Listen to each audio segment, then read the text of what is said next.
The stars looked peaceful from inside the Terra Nova's bridge, but Jake Morrison knew better. Space was never truly quiet, and today it felt different somehow. The human exploration ship had been traveling for 3 weeks, mapping new systems. Beyond the outer colonies, everything seemed normal until the sensors started screaming. "Captain, we've got massive energy readings ahead," called out Ryan Walsh from his position at the communications console. His voice carried a note of worry that made everyone on the bridge look up from their work. Captain Lisa Barnes moved to the main display screen, her eyes scanning the data flooding in from their sensors. The numbers made no sense. The energy signatures were bigger than anything in Earth's databases, bigger than anything humanity had ever seen in space. "Put it on the main screen," she ordered. Her voice steady, despite the growing tension. What they saw made every person on the bridge fall silent. In the distance, 2 massive fleets were locked in combat. Ships the size of small cities fired, weapons that lit up the darkness like miniature suns. The battle stretched across thousands of kilometers, with debris and explosions marking where ships had died. Dr. Alex Carter, the ship's scientist who studied alien life, pressed his face against the observation window. "My God," he whispered. "There must be thousands of ships out there." The Terra Nova's crew watched in horror as the 2 fleets tore each other apart. The weapons being used were beyond anything humanity had dreamed of. Beams of pure energy cut through ship hulls like paper. Explosions powerful enough to vaporize entire city blocks happened every few seconds.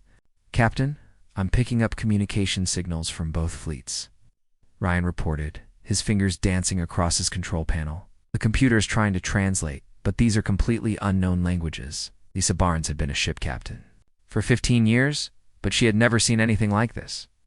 The scale of the destruction was unimaginable. Each ship that died probably carried thousands of crew members. The battle had been going on for hours, maybe days, and showed no signs of stopping. "Can you identify the 2 sides?" she asked Dr. Carter. The scientist worked frantically at his station, analyzing the ship designs and energy signatures.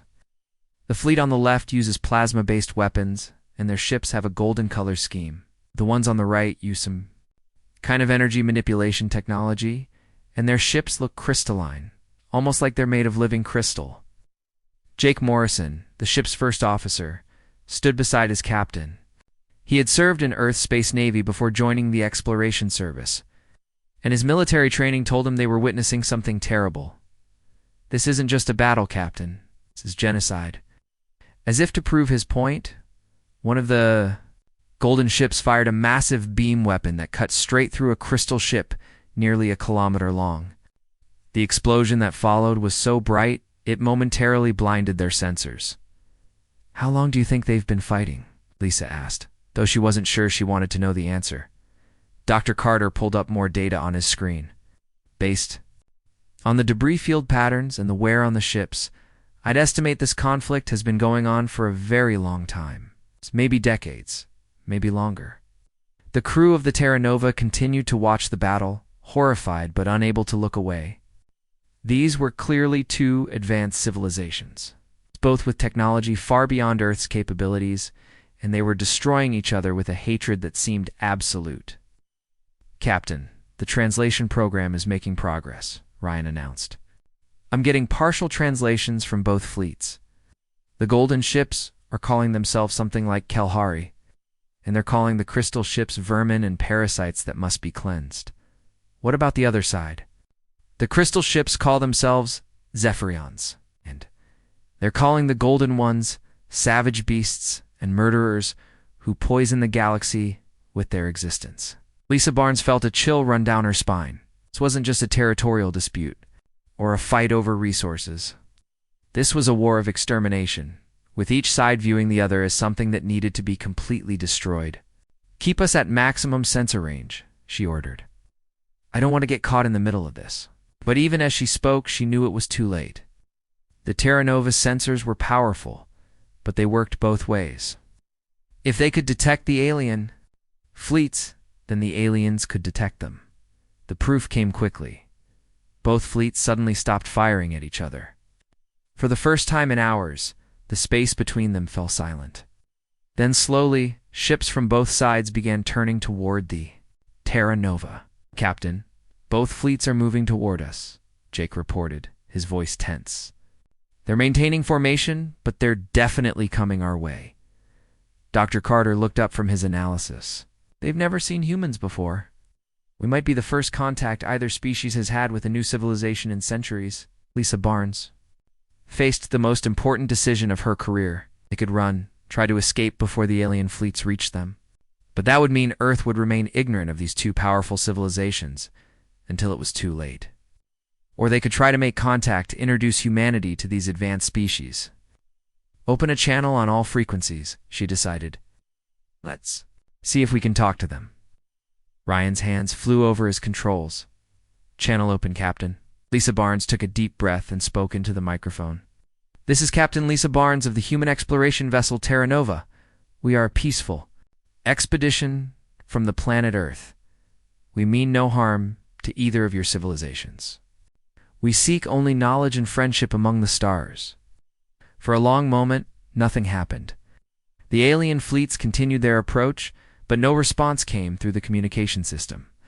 Then, suddenly, both fleets opened fire, not at each other, but at the Terra Nova. Energy beams that could destroy battleships converged on the small human ship. Jake Morrison threw himself at the navigation controls, pushing the ship's engines to their maximum power. The Terra Nova jerked sideways just as the space where they had been floating erupted in explosions. "They're shooting at us," Ryan shouted. Over the noise of alarms and emergency systems. "Why are they working together now?" Dr. Carter asked, gripping his chair as the ship shook from near misses. Lisa Barnes understood with horrible clarity. "Because we're something new. Something they don't understand. And right now, we're a bigger threat to them than they are to each other." More weapons fire filled the space around them. The Terra Nova shields flared as energy beams struck them, but the small ship's defenses were never designed to handle this kind of assault. "Jump drive, now," Lisa ordered. The Terra Nova's experimental faster-than-light drive engaged, and the ship vanished from the battle zone in a flash of blue light. Behind them, the two alien fleets that had been trying to destroy each other for centuries had found something they could agree on. Humanity is now their common enemy. As the Terra Nova fled toward the edge of the star system, Lisa Barnes stared at the tactical display showing the massive alien fleets. She knew that everything had changed. Humanity was no longer alone in the galaxy, and their new neighbors had just declared war on them. "Set course for Earth," she ordered quietly. "Maximum speed. We need to warn them what's coming." The peaceful exploration mission had become something much more dangerous. The Terra Nova carried news that would change human civilization forever. Two advanced alien races, locked in an ancient war, had just united against a common threat. Against humanity. The Terra Nova limped into Earth's solar system 3 days after the encounter. The ship's hull showed burn marks from the alien weapons, and several systems were still offline. Captain Lisa Barnes sat in her command chair, watching Earth grow larger on the main screen. She had never been so happy to see her home planet. "Send a priority message to Fleet Command," she told Ryan Walsh. "Tell them we need an emergency meeting with the Defense Council. Tell them it's about first contact, and it's not good news."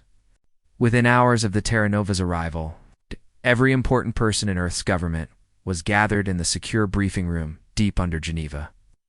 Admiral Peter Kane, the head of Earth's Space Forces, looked grim as he studied the video recordings. "From the battle? How many ships did you count?" he asked Dr. Carter. "At least 3,000 on each side, sir. And those were just the ones we could see clearly. The battle covered an area larger than our entire solar system." The room fell silent. Earth's entire space navy had maybe 50 ships, and most of those were small patrol vessels. The alien fleets they had discovered could destroy human civilization without breaking a sweat. "What do we know about their technology?" asked Dr. Elena Rodriguez, Earth's leading expert on alien cultures. She had spent her whole career preparing for first contact, but not like this. Dr. Carter activated the holographic display. The Kalahari used plasma-based weapons, and their ships seemed to be powered by some kind of fusion. "Technology we don't understand." The Zephyrians use pure energy manipulation, almost like they can control electricity and magnetism at will. Both sides immediately attacked us, Admiral Kane pointed out. They stopped fighting a war that's been going on for centuries, just to shoot at one human ship. Lisa Barnes leaned forward. Sir, I think they see us as a threat because we're something new. These two civilizations have been locked in this war for so long that they've forgotten there might be other intelligent species in the galaxy. Dr.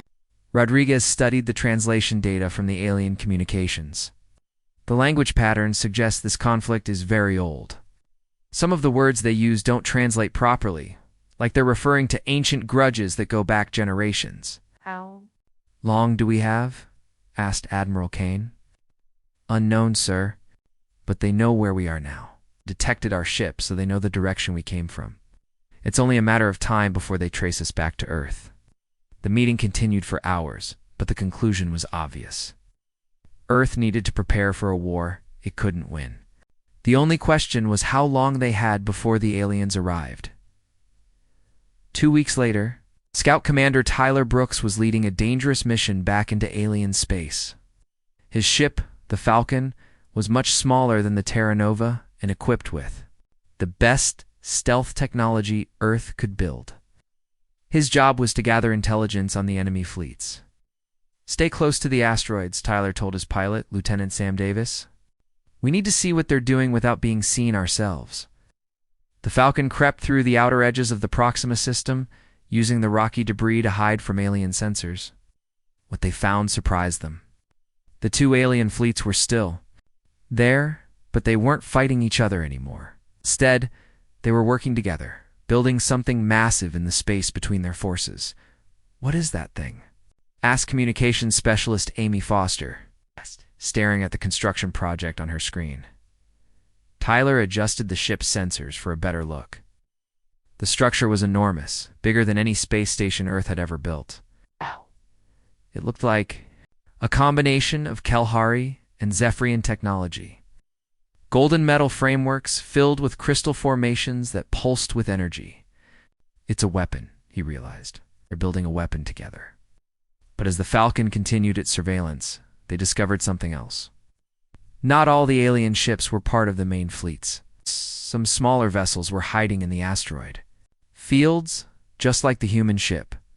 When Amy tried to scan them, she got a surprise. Commander, I'm picking up a distress signal. It's very weak, but it's definitely there. Tyler made a decision that would change everything. Lock on to that signal and track it down.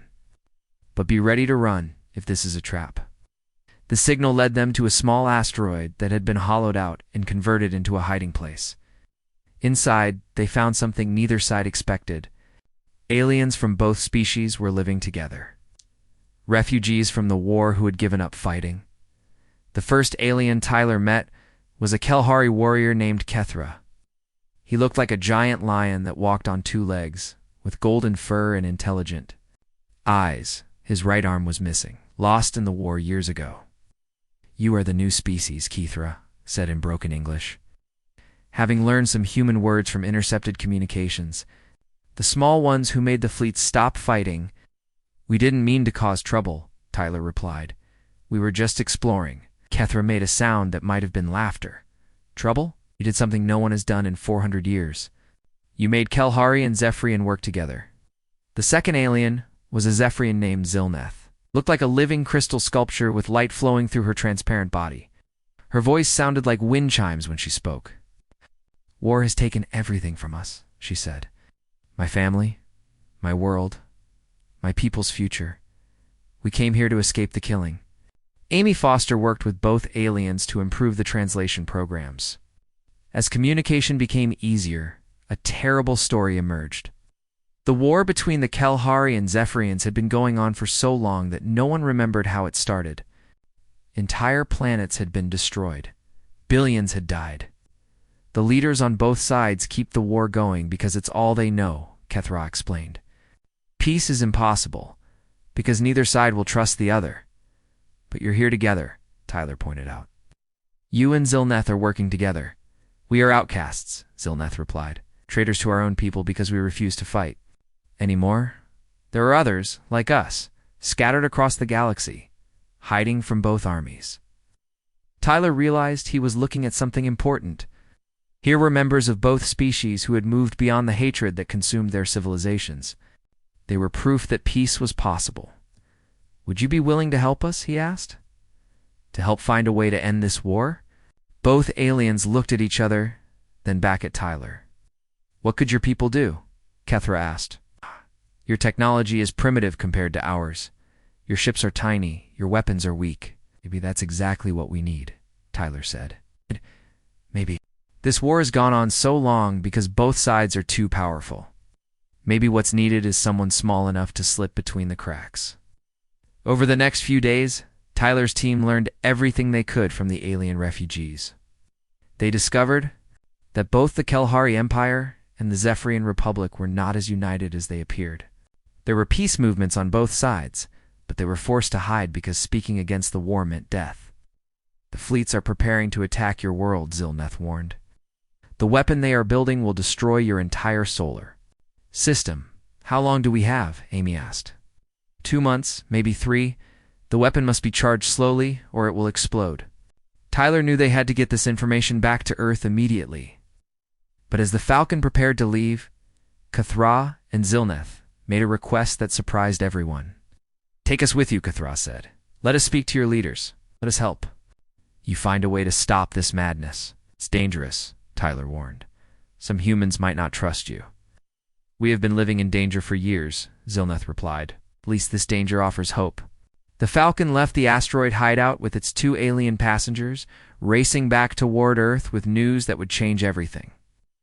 The war was coming to humanity's doorstep, but now they had allies who understood the enemy from the inside. As Earth grew larger on the screen, Tyler wondered if his small act of trust would be enough to save both humanity and the galaxy from centuries of pointless war. The answer would come soon enough. The war room beneath Geneva buzzed with activity as General Nathan Cooper studied the massive holographic display. 3 months had passed since the Terra Nova's return, and Earth's military forces had been working around the clock to prepare for the impossible. The alien weapon was nearly complete, and time was running out. "We can't match their firepower," General Cooper said to the assembled officers. "We can't match their technology, but we have something they don't have." Admiral Kane looked up from his tactical reports.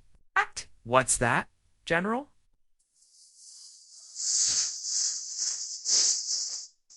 "400 years of fighting the same enemy has made them predictable. They know everything about each other, but they know nothing about us." Dr. Carter, now serving as the military's alien technology advisor, activated a new section of the display. "The refugees, Kethra and Zilneth, have been incredibly helpful. They've shown us weaknesses in both civilizations that we can exploit." The plan General Cooper had developed was unlike anything in military history. Instead of trying to fight the aliens head-on, humanity would use their ignorance against them. The key was to make the Kelhari and Zephyrians suspicious of each other. "Again, Captain Parker, your team will be the first to test this strategy," General Cooper said to a tall man in a black uniform. Captain Steve Parker had been chosen to lead Earth's first covert operations team because of his experience with stealth missions. "What's the target, sir?" Parker asked. "Kelhari Supply Depot in the Vega system. But you're not going to destroy it. You're going to make it look like the Zephyrians attacked it." The plan was brilliant in its simplicity.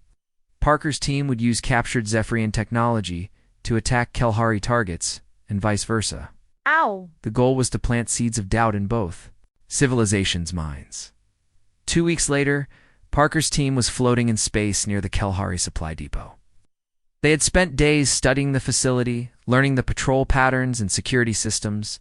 The station was massive, easily the size of a small city, but it was designed to defend against Zephyrian attacks, not human infiltrators. "Remember, we go in quiet," Parker whispered into his communications device. "Plant the evidence, make it look like a Zephyrian raid, and get out before anyone knows we were here." The team moved through space using small thrusters, invisible to the Kelhari sensors. They had studied alien technology for months, learning how to mimic Zephyrian energy signatures. When they reached the station's outer hull, they attached devices that would create the same kind of damage pattern that Zephyrian weapons made. Inside the station, Parker's team planted evidence that would make the Kelhari believe their enemies. had found a new way to attack them.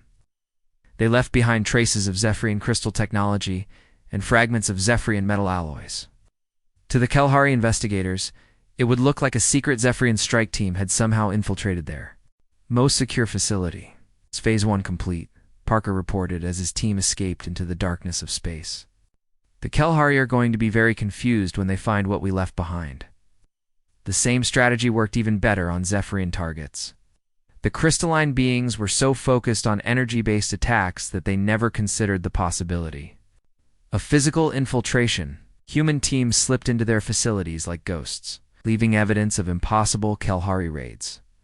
Dr. Alina Rodriguez had been working with the alien refugees to understand the psychology of both civilizations. The key is their pride, she explained to the military commanders. Both the Kalahari and Zephyrians believe they are superior to their enemies. The idea that their enemy could outsmart them or develop new tactics is almost unthinkable. The psychological warfare campaign began in earnest. Human operatives, guided by Kethra and Zilneth, started broadcasting fake intelligence reports on both sides' communication networks. The Kalahari began receiving reports that the Zephyrians had developed a new type of stealth technology. The Zephyrians heard rumors that the Kalahari had created weapons that could pierce their energy shields. It's working, reported Amy Foster, who had been promoted to head of alien communications. We're intercepting messages from both fleets. They're starting to pull ships away from the weapon construction to defend their home systems. But the most important breakthrough came from an unexpected source. Laura Kim, a young technician who had been studying captured alien weapons, made a discovery that changed everything. I figured out how their weapons work, she announced. Excitedly to a room full of scientists and military officers, both sides use safety systems to prevent friendly fire. Their weapons literally cannot target their own ships. Carter leaned forward. What does that mean for us? It means we can hack their targeting systems. We can make their weapons think that enemy ships are actually friendly vessels. We can turn their own fleets against themselves. The implications were staggering. If human forces could infiltrate the alien fleet's computer systems, they could cause massive confusion and friendly fire incidents. The aliens' own weapons would become their greatest weakness. General Cooper approved the most daring operation in human history. We're going to capture ships from both fleets and use them to attack their own forces. They'll never see it coming. The operation required perfect timing and enormous risk. Commander Tyler Brooks, now in charge of special operations, led a team of volunteers on a mission that everyone knew was probably suicide. Their job was to board and capture alien warships during combat. The plan is simple, Tyler explained to his team as they prepared for the mission. We wait for the next big battle, then we use the chaos to board their ships. We take control of their weapons systems and turn them against their own fleets. The opportunity came sooner than expected. A massive battle erupted in the Centauri system as both sides fought over a strategic resource depot. Hundreds of ships engaged in a brutal firefight that lit up the entire system. Tyler's team used the confusion to approach the battle and captured alien shuttles. They had spent weeks learning to operate alien technology, guided by the refugee aliens who had become their closest allies. Remember, we need to take the command ships, Tyler said, as his team prepared to board the enemy vessels. If we can control their flagships, we can turn their entire fleets against each other. The boarding operation was terrifying. Human soldiers in alien armor fought their way through ship corridors designed for beings twice their size. The Kalahari were fierce warriors, but they had never faced enemies who could think like humans. The Zephyrians were masters of energy manipulation. They had no experience with human tactics. Laura Kim had done her job well. Captured alien weapons systems responded to human commands, and suddenly Kalahari ships were firing on other Kalahari vessels. The Zephyrian energy weapons began targeting their own allies. The confusion was immediate and devastating. It's working, Tyler shouted over the noise of battle. They're shooting at each other. But the victory was short-lived. Both alien commanders quickly realized what was happening. Instead of continuing the battle, they ordered their fleets to retreat and regroup. The immediate threat was over, but both sides now knew that humans could infiltrate their ships. "They're pulling back to defensive positions," Amy Foster reported from the communications center. "Both fleets are returning to protect their home systems." The strategy had worked better than anyone had dared hope. The alien fleets that had been preparing to destroy Earth were now scattered across the galaxy, defending their own territories against an enemy they didn't understand. "We've bought ourselves time," General Cooper said as he studied the latest intelligence reports, "but they'll adapt. They'll figure out how to defend against our tactics." Kathra, the Kalahari refugee, looked at the human commanders with something that might have been respect. "You have done something remarkable. You have made two civilizations that have fought for centuries, afraid of something new." "What happens next, Admiral Kane?" "Now we do something even more dangerous," General Cooper replied. "We're going to offer them something they've never had before. We're going to offer them peace." The war was far from over, but humanity had proven that sometimes the smallest player on the field could change the entire game. The question now was whether Earth's gamble would lead to victory or destruction. The emergency meeting took place in the deepest part of space, far from any star system. Two massive ships faced each other across the void, their weapons powered down for the first time in decades. Inside the Kalahari flagship, War Chief Gorthvel paced back and forth like a caged animal, his golden fur bristling with anger. "This is madness," he growled to his advisors. "Working with the crystal parasites goes against everything we believe." On the Zephyrian command ship, High Prime Zarkith's crystalline body pulsed with violent red light. "The savage beasts disgust me," she said, her voice like breaking glass. "But these humans have made us both look like fools. Done the impossible." In just a few months, they had turned a 400-year war into chaos. Both civilizations were fighting civil wars as different factions blamed each other for the human infiltrations. Supply lines were broken, trust between commanders was gone. Great fleets that had terrorized the galaxy for centuries were falling apart. "The humans must be destroyed," Gorthvel declared. "They are a disease that will spread if we don't stop them now." Ow. "For once I agree with the beast," Zarketh replied. "These humans are too dangerous to be allowed to live." The decision was made. For the first time in 4 centuries, the Kalahari Empire and the Zephyrian Republic would work together. Their target was Earth. They would not stop until every human in the galaxy was dead. Back on Earth, Admiral Kane stared at the intelligence reports with growing horror. The combined alien fleet heading toward Earth was larger than anything. In recorded history, it's over 5,000 ships from both civilizations, carrying enough firepower to destroy entire star systems. "How long until they reach us?" he asked Amy Foster, who had become Earth's expert on alien fleet movements. 6 weeks. "Sir? Maybe less if they use their fastest ships." General Cooper looked at the tactical display showing the approaching armada. Even with all of humanity's tricks and strategies, this was too much. "We can't fight that many ships. Even if we turned half of them against each other, we'd still be outnumbered 100 to 1.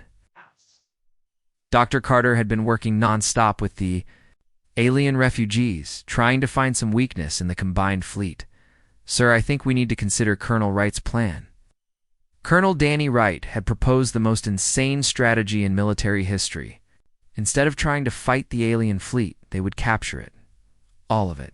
The plan is impossible," Admiral Kane said. "We don't have enough ships to board 5,000 enemy vessels." "We don't need to board all of them," Danny replied. "We just need to take control of the command ships. If we can capture the flagships of both fleets, we can use their own command systems against them." The plan required everything humanity had learned about alien technology. Laura Kim had discovered that both civilizations used centralized command systems. The flagship of each fleet controlled the movements and targeting of hundreds of smaller ships. If humans could take control of those flagships, they could turn the entire fleets against each other. "It's still suicide," Admiral Kane pointed out. "Even if we succeed in boarding the flagships, they'll just activate their self-destruct systems rather than let us capture them." "That's a risk we have to take," General Cooper said, "because if we don't try, Earth dies anyway." The operation required every combat-ready ship in Earth's fleet, plus volunteers from the Merchant Marine and even civilian spacecraft. Lieutenant Maria Gonzalez was chosen to lead the boarding party that would target the Kalahari flagship, while Sergeant Chris Taylor would take the Zephyrian command ship. Remember, we have maybe 10 minutes after we board before they realize what's happening. Right. Danny Wright told the assault teams. Get to the command center, take control of their systems, and turn their weapons on each other. If we can create enough chaos, maybe some of them will retreat. The alien fleet arrived at the edge of Earth's solar system like a wave of destruction. The combined armada was so large, it blocked out the stars. Both Kalahari and Zephyrian ships moved in perfect formation, their weapons charging for the attack that would end human civilization. All ships, this is Admiral Kane. Execute Operation Longshot. May God help us all. The human fleet was tiny compared to the alien armada, but they had one advantage. Aliens expected them to run or surrender. They didn't expect the humans to attack. Lieutenant Gonzalez's boarding shuttle approached the Kalahari flagship using a captured alien stealth system. The massive ship was over 10 kilometers long, bristling with weapons that could vaporize planets. Getting inside would be like sneaking into a fortress during a battle. Approaching the docking bay, reported her pilot, enemy patrols are everywhere. Stay calm, Maria told her team. We've trained for this. We know their security systems better than they do. Meanwhile, Sergeant Taylor's team was having their own problems. The Zephyrian flagship was protected by energy shields that could disintegrate anything that touched them. But Laura Kim had found a weakness in the shield generators. Fire the pulse charges on my mark, Chris ordered. 3, 2, 1, mark. The specially designed charges disrupted the Zephyrian shields for exactly 12 seconds. It was barely enough time for the boarding shuttle to slip through. But it worked. Both boarding parties fought their way through alien ships filled with enemies who had never faced human combat tactics. The Kalahari were strong and fierce, but they fought like medieval knights. The Zephyrians could manipulate energy with their minds, but they had never faced opponents who used stealth and surprise. We're at the Kalahari Command Center, Maria reported over the radio. Beginning data. Infiltration now. Laura Kim's programs worked perfectly. The Kalahari ship's weapon systems accepted human commands. And suddenly the flagship's massive guns were turning toward other Kalahari vessels.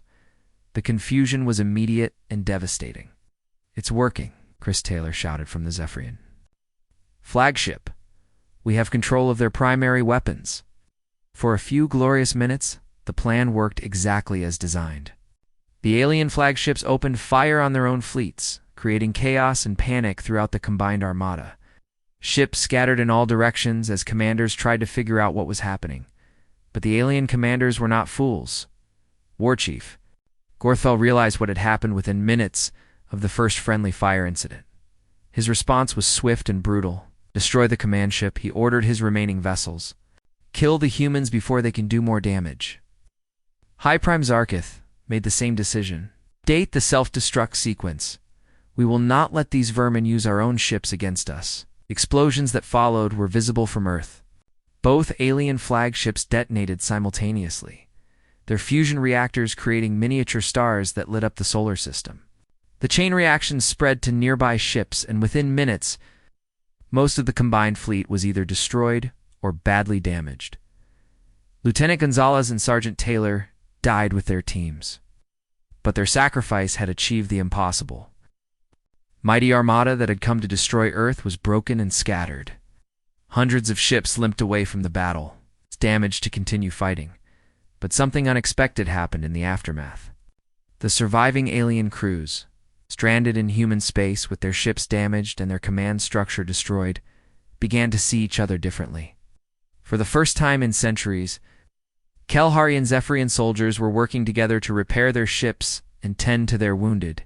Look at this, Amy Foster said, monitoring the alien communications. They're not fighting each other anymore. They're cooperating. Dr. Rodriguez watched the aliens working together and realized something profound was happening. They're seeing each other as people for the first time. Not as enemies, but as fellow survivors. The great battle was over, but its consequences would reshape the galaxy. The war that had lasted for centuries was finally beginning to end. It's not through victory or defeat, but through the simple act of former enemies helping each other survive. Admiral Kane looked at the debris field that had once been the most powerful fleet in galactic history. What happens now? Now we find out if peace is possible, General Cooper replied. Because for the first time in 400 years, they're not shooting at each other. The unthinkable alliance had lasted just long enough to destroy both fleets, but it had also created something new. Hope. 6 months after the Great Battle, the wreckage still floated in Earth's solar system like a metal graveyard. But among the twisted remains of warships, something new was taking shape. Repair stations built by humans, Kalhari and Zephyrians, working together dotted the debris field. Former enemies shared tools and knowledge as they rebuilt not just their ships, but their entire understanding of the galaxy. Commander Jake Morrison, now promoted to Admiral, stood on the bridge of the new ship Unity. The vessel was unlike anything ever built before, with human engineering, Kalhari weapons, and Zephyrian energy systems all working together. The crew was equally mixed, with beings from all 3 species serving side by side. Admiral, we're receiving a distress call from the Rigel system, reported Lieutenant Kim Park, the ship's communications officer. She was human, but her second-in-command was a young Kalhari named Vecnel, who had lost his parents in the war. The situation? Jake asked. Pirates, sir? They're attacking a civilian transport carrying refugees from the old war zones. Jake looked at his mixed crew and smiled. All hands to battle stations. Let's show these pirates what cooperation looks like. The Unity jumped 2 faster than light speed, its hybrid technology allowing it to travel faster than any ship from a single civilization could manage. When they arrived at Rigel, they found 3 pirate ships attacking a damaged transport vessel, carrying families from both the old Kalhari and Zephyrian territories. This is Admiral Morrison of the Galactic Peace Fleet, Jake announced on all frequencies. Release the civilian transport immediately. The pirate leader's response came back, full of arrogance. Peace Fleet. What joke is this? There is no peace in the galaxy, human. Only the strong survive. You're about to learn how wrong you are, Jake replied. The battle was over in minutes. The Unity's combination of technologies overwhelmed the pirates completely. Kalhari plasma. Weapons powered by Zephyrian energy systems and guided by human tactical computers made the ship nearly unstoppable. The pirates surrendered quickly when they realized they were fighting something entirely new, as the Unity helped repair the transport ship. Jake watched his crew working together. Human engineers taught Kalhari mechanics about efficiency, while learning about durability. Zephyrian energy specialists showed both species how to improve their power systems. It was exactly what President Helen Clark had envisioned when she announced humanity's new role in galactic affairs. The transformation hadn't been easy. In the months after the Great Battle, there had been riots on both Kalhari and Zephyrian worlds as populations struggled to accept that their ancient enemies might actually be people worth saving. But the refugees who had worked with humans during the war became ambassadors for peace, slowly convincing their people that cooperation was possible. Dr. Elena Rodriguez had played a crucial role in this process. Her Galactic Peace Institute on the neutral world of Haven had become a symbol of the new era. The planet itself was a former battlefield, but now it hosted the galaxy's first integrated community where all 3 species lived and worked together. The key was starting with the children, Elena explained to a group of visiting diplomats from across the galaxy. Young people don't carry the same hatred as their parents. They see differences as interesting rather than threatening. A success. Stories were everywhere. Kalhari cubs played games with Zephyrian younglings and human children, creating friendships that would have been impossible just a year earlier. Scientists from all 3 species worked together on projects that none could have completed alone. Artists created new forms of beauty by combining their different cultures. But the galaxy still faced challenges. Not everyone had accepted the new peace. Extremist groups on both sides continued to preach hatred and violence. Some Kalhari still called for the complete destruction of all Zephyrians, while certain Zephyrian factions wanted to wipe out every savage beast in the universe. It was during one of these crisis moments that the new alliance faced its greatest test. A group of Kalahari extremists had seized control of a military base and threatened to destroy a Zephyrian colony world. At the same time, Zephyrian radicals had captured a Kalahari civilian station and were demanding the execution of all Kalahari leaders. "Both sides are calling for us to choose," Admiral Kane reported to the emergency council meeting. "The extremists say we have to pick between the Kalahari and the Zephyrians." Jake Morrison looked around the room at the mixed group of human Kalahari and Zephyrian leaders. "Then we'll have to show them that there's a third option." It was unprecedented. Instead of taking sides, the Peace Fleet launched simultaneous operations against both extremist groups. Human ships worked with moderate Kalahari forces to stop the threat to the Zephyrian colony, while other human vessels joined progressive Zephyrians to rescue the captured Kalahari station. The message was clear. The new galactic order would not tolerate hatred from any side. Violence against innocent people was wrong regardless of who committed it or who the victims were. War Chief Korthna, who would replace the dead Gorthvel as leader of the Kalahari people, issued a statement that shocked his entire civilization. "The humans have shown us what honor truly means. It is not about defeating your enemies. It is about protecting those who cannot protect themselves, regardless of what species they belong to." High Prime Belzara, the new Zephyrian leader, made a similar declaration. "We have spent centuries believing that strength came from destroying our opponents. The humans taught us that real strength comes from building something better together." Changes went deeper than politics. The three species were discovering that they had more in common than anyone had realized. Kalahari concepts of honor were similar to human ideas about courage and doing what was right. Zephyrian harmony with energy matched human desires to understand and work with natural forces. All three cultures valued family, knowledge, as the dream of a better future for their children. Trade between the species flourished as each civilization shared its unique technologies and resources. Kalahari engineering expertise helped build stronger ships and stations. Zephyrian energy manipulation improved power systems across the galaxy. Human adaptability and problem-solving skills found new applications for technologies that had been stagnant for centuries. The first graduation ceremony at the Peace Institute brought tears to many eyes. Young Kalahari, Zephyrians, and humans stood together as they received certificates in galactic diplomacy, interspecies engineering, and conflict resolution. These graduates would go out into the galaxy as living proof that former enemies could become the closest of friends, but perhaps the most powerful symbol of change was the memorial built on Earth. The monument honored all the victims of the 400-year war, with names from both civilizations carved into its walls, alongside the humans who had died in the final battle. At the center was a simple inscription that had become the motto of the New Age. They fought each other for centuries. Then humanity arrived, and they learned to fight together for peace. Admiral Morrison often visited the memorial when he was on Earth. Standing there, he thought about how much had changed. The galaxy was still dangerous, with pirates, rogue artificial intelligences, and unknown threats from unexplored regions. But now these challenges were faced by united civilizations, rather than divided enemies. Admiral Lieutenant Park called out as Jake stood before the memorial. "We're receiving reports of strange signals from the galactic rim. Something's out there that we've never seen before." Jake smiled as he headed back to his ship. Whatever was waiting for them in the unknown regions of space, they would face it together. The age of hatred was over. The age of cooperation had begun. The Unity launched from Earth orbit, its mixed crew ready for whatever challenges awaited them among the stars. Behind them, the memorial stood as a reminder of the past and a promise for the future. The galaxy had learned that sometimes the best way to end a war was not to win it, but to help everyone remember why peace was worth fighting for.